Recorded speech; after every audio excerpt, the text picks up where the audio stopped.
লক্ষ্মীর ভান্ডারের টাকা কি নেওয়া যাবে? অবশ্যই নেওয়া যাবে। আর বাপের টাকা দেয় নাকি? তো আমাদের টাকা নিয়ে দেয়। আমরা তেল ব্যবহার করি, সাবান ব্যবহার করি, ঝাড়ু ব্যবহার করি, ফোন ব্যবহার করি, জামা ব্যবহার করি, এই সবের ট্যাক্স আছে না নাই? ট্যাক্সটা কে লেয়? সরকার লেয় না লেয় না? ওই ট্যাক্সের মধ্যে বাঁচিয়ে কোন সরকার খেয়ে লেয়, কোন সরকার দেয়। তো মমতা খালা দিচ্ছে, আলহামদুলিল্লাহ দিচ্ছে, তো অবশ্যই নেওয়া যাবে। কোন কোন টাকা মাদ্রাসা ও মসজিদে দান করা যাবে ও যাবে না? কোন কোন টাকা মাদ্রাসা মসজিদে দান করা যাবে আর কোন কোন টাকা যাবে না? দেখেন, কোন হারাম টাকাতে কোন ব্যক্তি যদি মানে ধরেন কুরবানি দিচ্ছে, একজন ব্যক্তি সুদের টাকাতে কুরবানি দিচ্ছে, টাকাটা সুদের, হারামের, আর আশা করছে যে আমি কুরবানি দিব তো নেকি পাবো, তো হারামের টাকাতে নেকির আশা করাটাই হচ্ছে হারাম। কুফরি শুদ্ধ হবে, কুফরি। অনেকে বলছে এরকম আশা যদি রাখে তো কাফির হয়ে যাবে, মুসলমান থাকবে না। তাহলে আপনি যদি এটা মনে করেন যে সুদের টাকা মসজিদে দান দেবো তো নেকি পাবো, তাহলে আপনার মতন মানে পাপী কেউ নাই। তো হারাম টাকা দান করে কোথাও বি হোক নেকির আশা করা যাবে না। প্রথম তো ওই টাকা দান করাই যাবে না, ধোকা দেওয়া হল। বুঝতে পারলেন কিনা? মসজিদ মাদ্রাসা হোক, কোন গরিব গারবাকে হোক, হারাম টাকা দান করা যায় না, টাকা হালালি দান করতে হবে। হ্যাঁ, স্যার সৈয়দ আহমদ খান কে ছিলেন?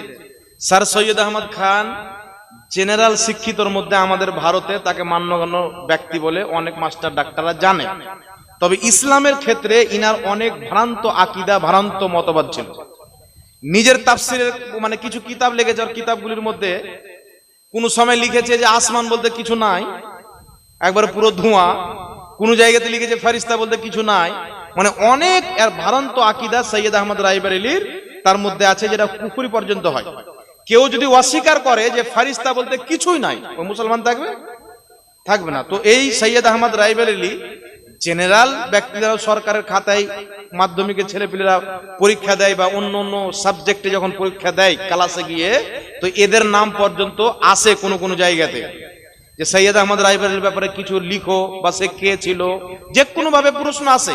কিন্তু জেনারেলের ভাবে তো আমরা গান্ধী নাই, মহাত্মা গান্ধীর নাম দেয় যেটা, কিন্তু মহাত্মা তো কাউকে বলা যাবে না, গান্ধী।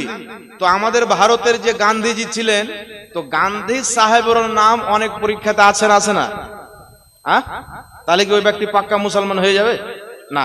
তো সৈয়দ আহমদ রায়বারেলি জেনারেল শিক্ষিত দিক দিয়ে খুব জ্ঞানীর লোক ছিল, কিন্তু ইসলামের ক্ষেত্রে অনেক আকীদা তার ইসলাম বিরোধী ছিল।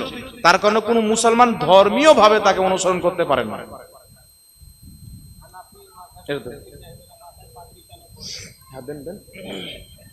হানাফি মাযহাবের মুফতি সাহেবরা মাদ্রাসা মাথায় পাগড়ি কেন পড়ে? লিখিত আকারে দেন, ডাইরেক্ট না।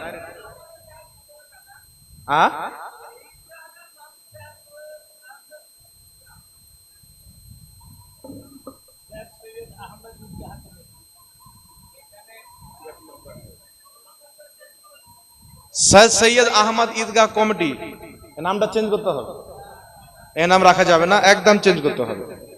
কোন সাহাবার নামে, নবীর নামে, কোন আউলিয়া কেরামের নামে রাখবেন। আলা হযরত ঈদগাহ, বড় পীর আব্দুল কাদের জিলানী ঈদগাহ, খাজা গরিব নওয়াজ ঈদগাহ, আবু বকর সিদ্দিক ঈদগাহ, হযরত আলী ঈদগাহ, জুন্নুরাইন ঈদগাহ, হাজারো নাম আছে না নাই? তো উনাদের নামে রাখতে হবে, ঠিক আছে?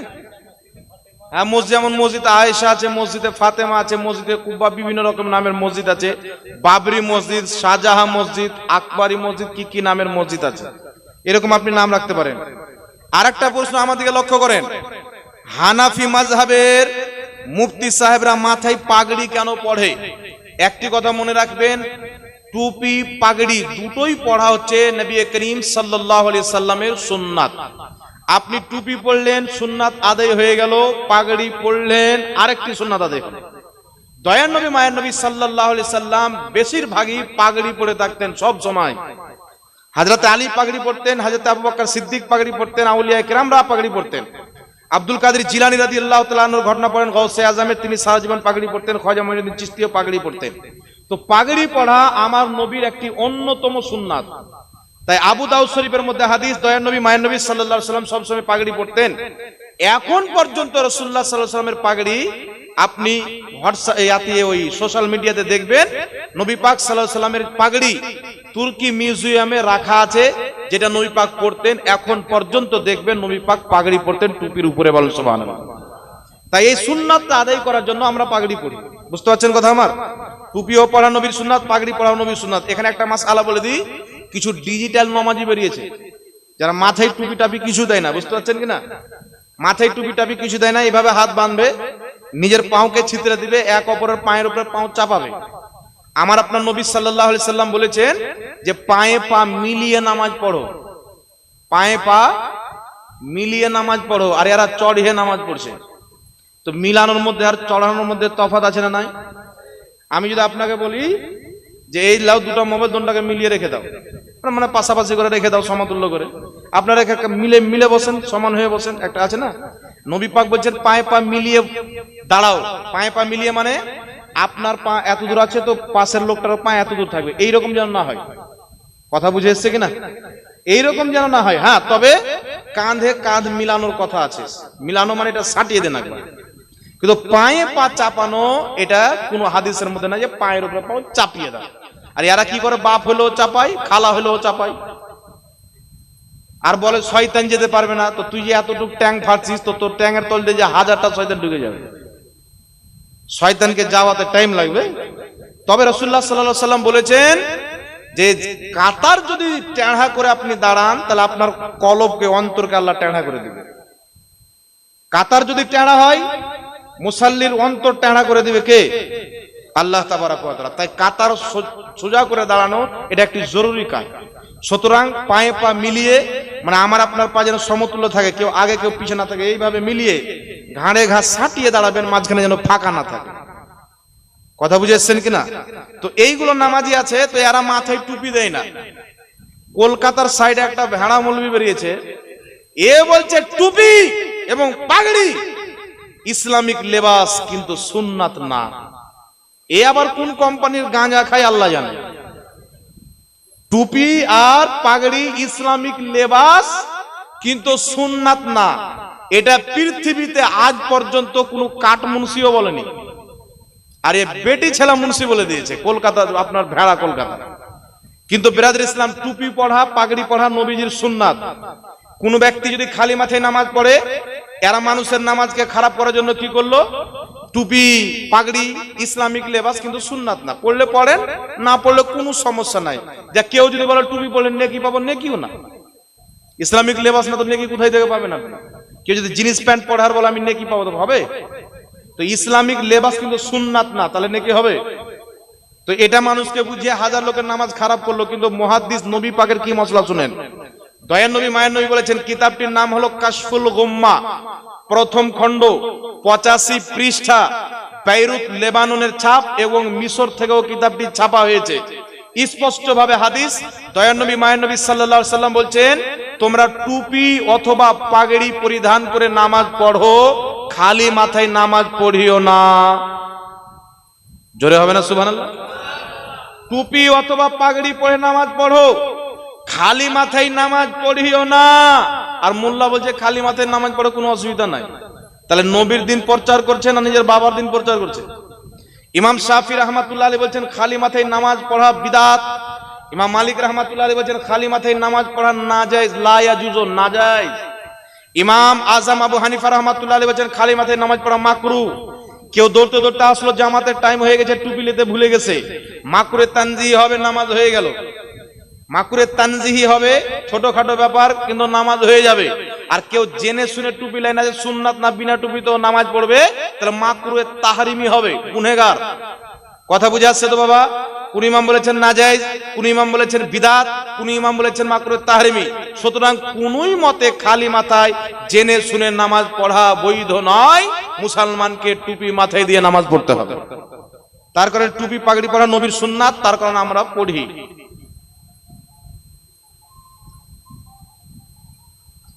আর আছে নাকি?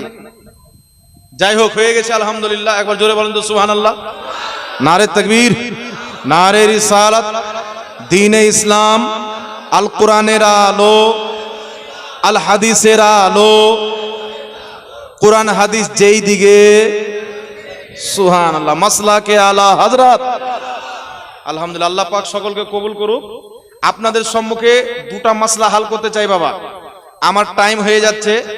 আমার পরে মুনাজির আহলে সুন্নাত কাতায়ে নাজদিয়াত হযরত আল্লামা মুফতি মুনাজির মুফতি আমজাদ হোসেন সিমনানি সাহেব কিবলা, অসংখ্য কিতাবের লেখক। মুফতি আমজাদ হোসেন সিমনানি সাহেবের লেখা কিতাব পড়বেন একেবারে ভিন্ন। একবার ওনার যে কিতাব পড়ে নিবে, যেই বিষয়ে কিতাব থাকবে ওই বিষয়টা সারা জীবনকার জন্য ক্লিয়ার হয়ে যাবে। শাবে বারাতের ব্যাপারে কিতাব লিখেছেন, তারাবির ব্যাপারে কিতাব লিখেছেন, দোয়া, হাত তুলে দোয়া, নামাজের পরে দোয়া, সম্মিলিত দোয়া, সব কিতাব লিখেছেন উনি। আজকে ওই কিতাবটা উনি নিয়ে আসবেন, ফরজ নামাজের পরে দোয়া ও হাত তুলে প্রার্থনার প্রমাণ। এই কিতাবটা আপনারা কিনবেন। অনেক বুদর মুন্সি বেরিয়েছে, তারা বলতে চাই নবী পাক ফরজ নামাজের পরে হাত তুলে দোয়া করেননি। আমাকে এক জায়গাতে একজন বলছেন যে ফরজ নামাজের পরে হাত তুলে দোয়া করা যাবে না। আমি বলেছি তুই পাও তুলে কর। হাত তুলে যাবে না তো তুই পাও তুলে কর। দয়ার নবী মায়ের নবী সাল্লাল্লাহু আলাইহি সাল্লাম বলেন, যখন তোমরা আল্লাহর কাছে কিছু চাইবে নিজের দুইখানা উত্তোলন করে চাইবে। একটু জোরে হবে না সুবহানাল্লাহ? নিজের দুইখানা হাত উত্তোলন করে চাইবেন। কিতাবুজ জুহাদের মধ্যে হাদিস, দয়ার নবী মায়ের নবী সাল্লাল্লাহু আলাইহি সাল্লাম ফরজ নামাজের পরে মুক্তাদির দিকে চেহারা করে নিজের দুইখানা হাত উত্তোলন করে দোয়া করতেন। আল বেদায়া ওয়ান নেহার মধ্যে হাদিস, সাহাবায়ে কেরাম সবাই মিলে ফরজ নামাজে সালাম ফিরানোর, ফজরের ফরজ নামাজে সালাম ফিরানোর পরে হযরতে আলা বিন হাজরামি দোয়া করতে লাগলেন। তিনাকে দেখে সকল সাহাবী নিজে দুইখানা হাত তুললেন, সবাই আমিন বললেন, তিনি দোয়া করলেন, আল্লাহ তিনাদের দোয়া কবুল করেছিলেন। আল বেদায়া ওয়ান নেহার মধ্যে ইবনে কাসির হাদিসটি উল্লেখ করেছেন, লা মাযহাবীদের গুরু। তো সাহাবায়ে কেরাম ফরজ নামাজের পর সম্মিলিতভাবে হাত তুলে দোয়া করেছেন। আমার আপনার নবী দোয়া করেছেন। মুজামুল কাবির লিত-তাবরানির মধ্যে হাদিস, যে হাদিসকে ইমাম হাইসামি নিজের কিতাব মাজমাউজ জাওয়াইদের মধ্যে উল্লেখ করে বলেছেন হাদিসের সনদ সহিহ। দয়ার নবী মায়ের নবী বলছেন, যেখানে মুসলমান একত্রিত হবে, জমা হবে, সবাই মিলে নিজের হাতকে উত্তোলন করে আল্লাহর কাছে দোয়া করবে, আল্লাহর কাছে তারা যা চাইবে আল্লাহ তাদেরকে তাই দিবে। জোরে বলুন সুবহানাল্লাহ। আরেকটি সহিহ হাদিস, দয়ার নবী মায়ের নবী সাল্লাল্লাহু আলাইহি সাল্লাম বলছেন, যেখানে মুসলমান একত্রিত হয়, সবাই মিলে আল্লাহর কাছে দোয়া করবে, একজন দোয়া চাইবে, বাকি সবাই আমিন বলবে, আল্লাহ তাদের খালি হাত কোনোদিন ফিরিয়ে দিবে না, অবশ্যই কবুল করবে। বলুন সুবহানাল্লাহ। তাই নামাজে মানুষ জমা হয় কি হয় না? মসজিদে মানুষ জমা হয় কি হয় না? জানাজাতে মানুষ জমা হয় কি হয় না? আপনার জালসাতে জমা হয় কি হয় না? ঈদের মাঠে জমা হয় কি হয় না? দোকানে, বাড়িতে, জালসাতে, যেখানে হোক, মুসলমান যেখানে 2টা 3টা 4টা 5টা হাজার 1 কোটি জমা হয়ে গেল, সেখানে নবীর সহিহ হাদিস অনুযায়ী সবাই মিলে হাত তুলে দোয়া করা জায়েজ হয়ে গেল। জোরে বলুন সুবহানাল্লাহ। তার কারণে ফরজ নামাজের পর দোয়া করা চলবে কি চলবে না বাবা? ওই কিতাবটা আজকে ইনশাআল্লাহ আসবে, আপনারা খরিদ করার চেষ্টা করবেন। একটা মাসলা আমি বলবো বাবা, আপনারা প্রশ্ন করলেন, উত্তর দিলেন, এটি আপনারা প্রশ্ন করেননি, তবুও আমি আপনাদের সম্মুখে বলবো। মাসলা দুটি। একটা মাসলা হচ্ছে, হযরতে বায়াজিদ বুস্তামি রাহমাতুল্লাহ আলাইহি বলেছেন, আমরা তিনাকে আল্লাহর ওলি মানি কি মানি না? হযরতে বায়াজিদ বুস্তামি রাহমাতুল্লাহ আলাইহি এমন আল্লাহর ওলি, আমরা তো মানি। লা মাযহাবীদের মৌলবীরাও লিখেছেন তিনি বহুত বড় আল্লাহর ওলি ছিলেন। তিনি বলছেন যে কিয়ামতের ময়দানে সমস্ত নবীর ঝান্ডা আমার ঝান্ডার তলে থাকবে। সুবহানাল্লাহ বলেন না? আমার ঝান্ডার তলে থাকবে। আপনাদের দেশে একটা সিস্টার বেরিয়েছে, বিমল দাসের বেটা, জলঙ্গিতে বাড়ি, দেখবেন হাজারিবাগের মতন দাড়ি ছেড়ে আছে, ওর বাপ পর্যন্ত মাদ্রাসা জানি, ওই এখন মুফতি মুহাদ্দিস, কিয়ামতের আলামত। এই লোকটা বলছে আলাউদ্দিন জিহাদিকে চ্যালেঞ্জ, আপনার তাহেরিকে চ্যালেঞ্জ, এনায়েতুল্লাহ আব্বাসীকে চ্যালেঞ্জ, বাংলাদেশের মৌলবীগুলোর নাম লিখছে, চ্যালেঞ্জ, এর জবাব দিয়ে দাও। কি জবাব? বলছে যে বায়াজিদ বুস্তামি রাহমাতুল্লাহ আলাইহি বলেছেন, কিয়ামতের ময়দানে সমস্ত নবীর ঝান্ডা আমার ঝান্ডার তলে হবে। তো এই লোকটা মুসলমান আছে না কাফির? ও বলছে মুসলমান আছে না কাফির? আপনারা বলছেন না, শুনেন, মুসলমান আছে না কাফির? ঈমান আছে। এই যদি ওলি হয়তো শয়তানকে, মানে বিমল দাসের বেটা তিরঙ্গা দাস সিস্টার বলল যে এ মুসলমান নয়, শয়তান, এই কথা বলে ঈমান নাই। কিন্তু এবার আমি আপনাদেরকে বলি, শুনেন, যে কবে ঈমান হারা হবে আর কবে ঈমান থেকে যাবে। মুসলিম শরীফের মধ্যে হাদিস, আমি তাকে জবাব দিচ্ছি জলঙ্গির সিস্টারকে যে বাংলাদেশে চ্যালেঞ্জ করিও না বেটা, ভারতীয় করো, তোমার প্রত্যেক প্রশ্নের জবাব ভারতীয় মৌলবীদের কাছে আছে আলহামদুলিল্লাহ। আমি জবাব দিচ্ছি, শুনো, মুসলিম শরীফের মধ্যে হাদিস, দয়ার নবী মায়ের নবী সাল্লাল্লাহু আলাইহি সাল্লাম বলছেন, কওমে বনি ইসরাইলের একজন ব্যক্তি অত্যন্ত খুশি হয়েছে, এত খুশি হয়েছে, খুশিতে পাগল, খুশি হয়ে বলছে আল্লাহকে, বলছে যে আল্লাহকে বলছে যে আনতা আব্দি, আল্লাহ তুমি আমার বান্দা, আনা রব্বুকা, আর আমি তোমার রব। আল্লাহু আকবার বলবেন না? একবার জোরে আল্লাহু আকবার বলেন না? মুসলিম শরীফের হাদিস, রাসূল পাক বলছেন ওই বান্দা এত খুশি হয়েছে, বলছে আল্লাহ তুমি আমার বান্দা, আনতা আব্দি তুমি আমার বান্দা, আনা রব্বুকা আমি তোমার রব। তাহলে কেউ যদি বলে আল্লাহ আমি তোমার রব, মুসলমান থাকবে না কাফির হয়ে যাবে? কেউ যদি বলে আল্লাহ তুমি আমার বান্দা, মুসলমান থাকবে না কাফির হয়ে যাবে? কিন্তু ওই লোকটা মুসলমান ছিল, কি করেছিল? ওই লোকটা বলতে চাচ্ছিল যে আল্লাহ তুমি আমার আল্লাহ, আমি তোমার বান্দা, এটা বলতে চাচ্ছিল। আল্লাহ তাকে এত খুশি দিয়েছে, বলতে চাচ্ছিল কিছু, বেরিয়ে গেছে কিছু। তো বায়েজিদ বুস্তামি রাদিয়াল্লাহু তাআলা আনহুকে আল্লাহ তাবারাক ওয়া তাআলা কবুল করে এত উচ্চ মাকাম দিয়েছেন, তিনি বলতে চাচ্ছিল কিয়ামতের ময়দানে নবীগণের পরে যদি কাউরির ঝান্ডা থাকে, আমি বায়েজিদ বুস্তামির ঝান্ডা থাকবে। কিন্তু তিনি জোশে এসে বলে দিয়েছেন কি, তিনি জোশে এসে বলছেন যে নবীগণের ঝান্ডা আমার ঝান্ডার তলে থাকবে। কিন্তু উনি বলতে চাচ্ছিল কি, যে আমার ঝান্ডা নবীগণের ঝান্ডার তলে থাকবে। এই বান্দা বলতে চাচ্ছিল কি, মুসলিম শরীফের হাদিস, যে আল্লাহ তুমি আমার রব, আমি তোমার বান্দা, বললো কি তুমি আমার বান্দা, আমি তোমার রব। তাহলে এটা যেমন কুফরি হবে না, ওটাও তেমন কুফরি হবে না। এমন একটি কাইফিয়াত আছে, বান্দা বলতে চাই কিছু, বেরিয়ে যায় কিছু। ওই সময়তে কিন্তু ফতোয়া লাগবে কি, ওই সময় কোনো ফতোয়া লাগবে না। তো জাহিল বেটাকে বলবো মুসলিম শরীফের হাদিসটা পড়লে না, কি বলেন, ওখানে নিজের উত্তর পেয়ে যাবে। ইসলাম এরা শুধু অনুবাদ করে ফতোয়া মেরে দেয়, কিন্তু কুরআন পাক হোক, হাদিস শরীফ হোক, একটি জাহিরি অর্থ থাকে, একটি বাতিনি অর্থ থাকে। এই পবিত্র কুরআন বুঝতে গেলে, হাদিসকে বুঝতে গেলে এমনি বাংলা বই পড়ে মুহাদ্দিস সাজলে হবে না বাবা। আমরা আলহামদুলিল্লাহ 14 বছর মাদ্রাসাতে পড়াশোনা করেছি, একটা না দুটা না, আমার মতন গুনাহগার ব্যক্তি 30 খানা তাফসীরের কিতাব পড়েছে, বলেন সুবহানাল্লাহ। 30 খানা তাফসীরের কিতাব পড়েছি, তবুও মুফতি আমজাদ সিমনানির সামান কোরআন পাক বুঝতে পারেনি। বুঝতে পারলেন? উনি কত পড়েছেন আল্লাহ পাক জানে। এইবার চলে আসেন আর একটা অপবাদ হলো বাবা, আমাদেরকে লক্ষ্য করেন, কোন দিকে তাকাচ্ছেন আপনারা? তাহলে বিষয়টা ক্লিয়ার হলো তো। বায়েজিদ বুস্তামি রাহমাতুল্লাহ আলাইহি আল্লাহ পাকের ইবাদত করে ফানা ফিল্লাহ হয়ে আল্লাহ এত উঁচু মাকাম দিলেন, তিনি বলতে চাচ্ছিলেন কি, আমার ঝান্ডা কিয়ামতের ময়দানে সব নবীগণের পরে হবে। কিন্তু বলে ফেললেন কি, যে আমার ঝান্ডা, নবীগণের ঝান্ডা আমার ঝান্ডার নিচে থাকবে। কিন্তু উনি এটা বলতে চাচ্ছিলেন যে আমার ঝান্ডা নবীগণের ঝান্ডার নিচে থাকবে। তো এখানে ফতোয়া লাগবে না, কারণ কাইফিয়াতটা আলাদা ছিল। যেমন ওই মুসলিম শরীফের মধ্যে হাদিস, ওই বান্দা বলছে আল্লাহ তুমি আমার বান্দা, আমি তোমার রব, কিন্তু বলতে চাচ্ছিল কি তুমি আমার রব, আমি তোমার বান্দা। তাহলে ওখানে যেমন কুফরি হবে না, এখানেও তেমন কুফরি হবে না। তো আহলে হাদিস মানি হচ্ছে জাহিল। আহলে হাদিস শুনে নিলেন মানে বুঝে নেবেন যে পড়ালেখা জাহিল। আর আপনারা সবাই জানেন একটা কথাতে আছে যে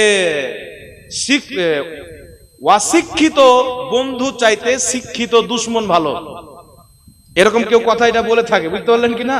তো এরকম কোন ব্যক্তি যদি পড়ালেখা মূর্খ হয়ে যায়, তাহলে ও সমাজের জন্য একেবারে ক্যান্সার, একেবারে করোনা ভাইরাস সমাজের জন্য। পড়ালেখা মূর্খ যদি হয়, আর কেউ পড়েনি মূর্খ আছে কোনো ব্যাপার নাই, কিন্তু পড়ালেখা মূর্খ হয় তাহলে কিন্তু ধ্বংস করতে দুনিয়া। যেমন বর্তমানে নামধারী আহলে হাদিসদের মৌলবী। আরেকটা প্রশ্ন কি, আরেকটা বক্তব্যতে বলেছে, কিতাবটির নাম হচ্ছে শামে সানাবিল শরীফ। হযরত সানাবিল শরীফের মধ্যে একটা ঘটনা আছে। খাজা মঈনুদ্দিন চিশতি রাহমাতুল্লাহের কাছে একজন ব্যক্তি মুরিদ হতে আসলো, এসে বলছেন যে হুজুর আমাকে মুরিদ করেন। আমার দিকে শুনেন না, আপনাদের কাজে দিবে বাবা, লক্ষ্য করে শুনেন। তো ওই ব্যক্তি এসে বলছেন হুজুর আমাকে মুরিদ করেন। তো হুজুর বলছেন তোমাকে মুরিদ করব, আগে কলমা পড়ো। বলছে কি পড়বো? বলছে পড়ো লা ইলাহা ইল্লাল্লাহ চিশতি রাসূলুল্লাহ। তো ওই ব্যক্তি কলমা পড়ে লা ইলাহা ইল্লাল্লাহ চিশতি রাসূলুল্লাহ। তো পীর সাহেব বলছেন কি যে না, আমি যে তোমাকে এই কলমাটা পড়তে গেলাম তোমার পরীক্ষা নেওয়ার জন্য, তোমাকে টেস্ট করার জন্য। আসল কলমা হলো ওটাই, লা ইলাহা ইল্লাল্লাহ মুহাম্মাদুর রাসূলুল্লাহ। জোরে বলেন না সাল্লাল্লাহু আলাইহি ওয়াসাল্লাম। আসল কলমা ওটাই। এটা তো আমি তোমাকে চেক করার জন্য পড়তে বললাম। আর এই ঘটনাটাকে ভিডিওতে স্ক্রিনশটে দেখিয়ে জলঙ্গির বিমল দাসের বেটা তিরঙ্গা দাস মানুষকে বুঝাচ্ছে যে বেরেলিদের কলমা হলো লা ইলাহা ইল্লাল্লাহ চিশতি রাসূলুল্লাহ। আচ্ছা বলেন তো বাবা, এখানে শত শত বেরেলভি সুন্নি বসে আছেন, আপনাদেরকে কোন মৌলবি কি কোনদিন পড়ালছে লা ইলাহা ইল্লাল্লাহ চিশতি রাসূলুল্লাহ? তাহলে ওকে চামড়ার জুতা লিয়ে মারার দরকার আছে কি নাই? তো আমি বলি যে ওয়াহাবি অতক্ষণ পর্যন্ত হালালই হবে না যতক্ষণ পর্যন্ত মিথ্যা কথা বলবে না। আর ও তো কনফার্ম হালাল নয়, কারণ ওর বাপের বিয়ে হওয়ার 6 মাস আগে মায়ের গর্ভে ছিল। আমার কাছে সবুত আছে, ওর বাড়ির আশপাশের সবুত আছে, ওর বাপের জামানার লোক বিয়ে হওয়ার 6 মাস আগে মা গর্ভবতী হয়েছিল। তাহলে ওই লোকটা কি ভালো কথা বলবে? বলেন, আমাদের কোন মৌলবি বলেছে লা ইলাহা ইল্লাল্লাহ চিশতি রাসূলুল্লাহ আমাদের কলমা? আমাদের ফতোয়া হচ্ছে লা ইলাহা ইল্লাল্লাহ মুহাম্মাদুর রাসূলুল্লাহ ব্যতীত কেউ যদি বলে লা ইলাহা ইল্লাল্লাহ আবু বকর রাসূলুল্লাহ ও কাফির, কেউ যদি বলে লা ইলাহা ইল্লাল্লাহ ওমর রাসূলুল্লাহ ও কাফির। তো চিশতি রাসূলুল্লাহ তো বহুত বড় জিনিস, ছোটখাটো জিনিস না, কি বলেন? সাহাবার নামে কলমা পড়লো কাফির, এটা আমাদের বিষয়। ফতোয়া ক্লিয়ার, ফাতাওয়া রিজভিয়াতে দেখে নাও, বাহারে শরিয়াতে দেখে নাও, ফাতাওয়া ফৈজুর রাসূলে দেখে নাও। আমাদের যত আহলে সুন্নাত ওয়াল জামাতের ফতোয়ার কিতাব আছে সব কিতাবের মধ্যে স্পষ্ট বলা আছে আমার নবীর পরে কোন নবী নাই। একটু জোরে বলতে হবে না? আমাদের নবীর পরে কোন নবী আছে? তাহলে এটা জোর করে আমাদের উপরে চাপালো কি চাপালো না? এই প্রশ্নটা আজ থেকে প্রায় 150 বছর পূর্বে যখন না সিস্টার জন্ম নিয়েছিল না ওর বাপ বিমল দাস জন্ম নিয়েছিল, 150 বছর পূর্বে ব্রেইলির সরজমিনে আলা হযরত রাদিয়াল্লাহু তাআলা আনহুর নিকটে এই ইস্তেফতাটি করা হলো। হুজুর, সানাবিল শরীফের মধ্যে লেখা আছে যে কলমাটার ব্যাপারে, এটার ব্যাপারে কি, এটা কি আসলি ঘটনা না মিথ্যা ঘটনা? তো আলা হযরত বলছেন সিলসিলায়ে চিশতিয়ার আল্লাহওয়ালা বুজরুকদের নামে তাদের কিতাবের মধ্যে অনেক শিয়া হোক বা অনেক সম্প্রদায়রা অনেক মিথ্যা কথা ভরে দিয়েছে। সুতরাং এই যে ঘটনাটা আছে কিতাবের মধ্যে আছে, কিন্তু ঘটনাটা মিথ্যা। এবার তিরঙ্গা দাস বলবে, সিস্টার বলবে যে কিতাবের মধ্যে আছে কি নাই? তো বেটা ইবনে মাজাহ শরীফের মধ্যে অনেক হাদিস আছে যেইগুলো হাদিসকে তোমার বাপ নাসিরউদ্দিন আলবানী জাল বলেছে। জাল মানে হাদিসই নাই, অথচ ইবনে মাজাহ শরীফে হাদিস হিসাবে লেখা আছে। তাহলে ইমাম ইবনে মাজাহর উপরে কুফরির ফতোয়া দিবে কে দিবে না? কারণ আমার নবী বলেছেন যেটা আমি বলিনি, কেউ যদি আমার নামে মিথ্যা হাদিস বানিয়ে বলে ওর নিজের ঠিকানা জাহান্নামী বানিয়ে নিল, সহিহ বুখারীর হাদিস। তাহলে ইবনে মাজাহতে যে জাল হাদিস ভরা আছে তোমার ইমাম আলবানী বলেছে তোমার বাপ, তাহলে ইবনে মাজাহর উপরে কুফরির ফতোয়া লাগবে কি? লাগবে না। সেই রকম ভাবে আগেকার কিতাবের মধ্যে কিছু ভরে দেওয়া হতো, এরকম ঘটনা হয়েছে। তাই শারহে বুখারীর মধ্যে, ফাতাওয়া রিজভিয়ার মধ্যে শত শত বছর পূর্বে ক্লিয়ার করে দিয়েছেন এই ঘটনাটা মিথ্যা, আমাদের কিতাবের মধ্যে ভরা আছে। এই ঘটনাটাকে কোনো মুসলমান গ্রহণ করে না। জোরে বলেন সুবহানাল্লাহ। যদি আমরা গ্রহণ করতাম তো চিশতি রাসূলুল্লাহ পড়াইতাম কিনা? আজ পর্যন্ত কোনদিন শুনেছেন?